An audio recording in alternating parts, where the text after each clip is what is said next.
حضرت حذیفہ بن یمان ایک صحابی تھے، میرے نبی کریم علیہ السلام نا ان سے راز کی باتیں کرتے تھے۔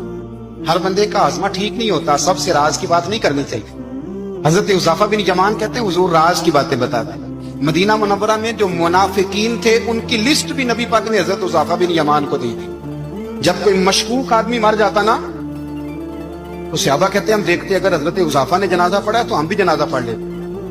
نبی پاک نے بھی کچھ جنازے نہیں پڑھے، ترمذی میں ہے، فرمایا عثمان سے جو بغض رکھے اس کا جنازہ نہیں پڑھیں گے۔ حضرت حذیفہ بن یمان اگر جنازہ پڑھتے تو لوگ پڑھتے، وہ نہ پڑھتے تو لوگ جنازہ نہ پڑھتے۔ حضرت حذیفہ بن یمان کہتے ہیں جناب عمر فاروق کی خلافت کے آخری ایام تھے، کچھ دنوں کے بعد وہ شہید ہو گئے۔ فرماتے آدھی رات کا وقت تھا، میں گھر میں سویا تھا بڑا بے فکر، اچانک میرے دروازے پہ دستک ہوئی، میں گھبرا کے اٹھا، اتنی رات کو کون آیا؟ اتنے قربان جاؤں، دروازے پہ گیا تو امیر المومنین فاروق اعظم دروازے پہ۔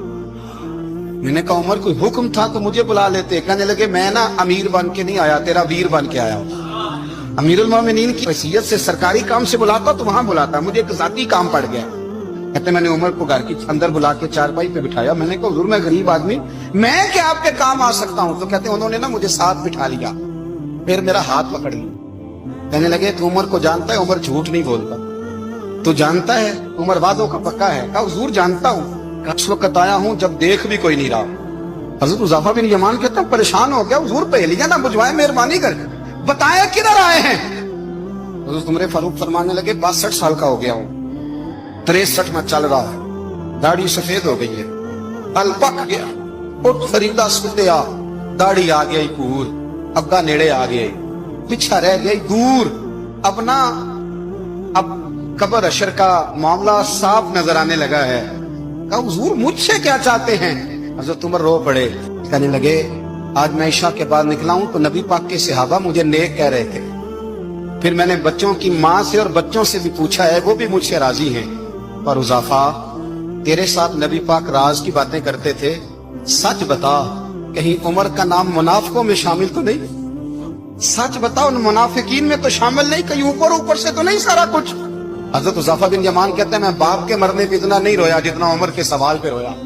میں قدموں میں بیٹھ گیا، میں نے کہا نہیں عمر، یہ تو میں نے نہیں سنا، لیکن یہ میں نے نبی پاک سے ضرور سنا ہے کہ میرے بعد اگر کوئی نبی ہوتا تو عمر ابن خطاب ہوتا۔ یہ میں نے اپنے کانوں سے سنا ہے کہ عمر جس گلی سے گزرے شیطان راستہ بدل جاتا ہے۔ یہ میں نے اپنے کانوں سے سنا ہے کہ 950 سال حضرت جبریل جناب عمر کی شان بیان کریں تو پھر بھی بیان نہیں ہو سکتا۔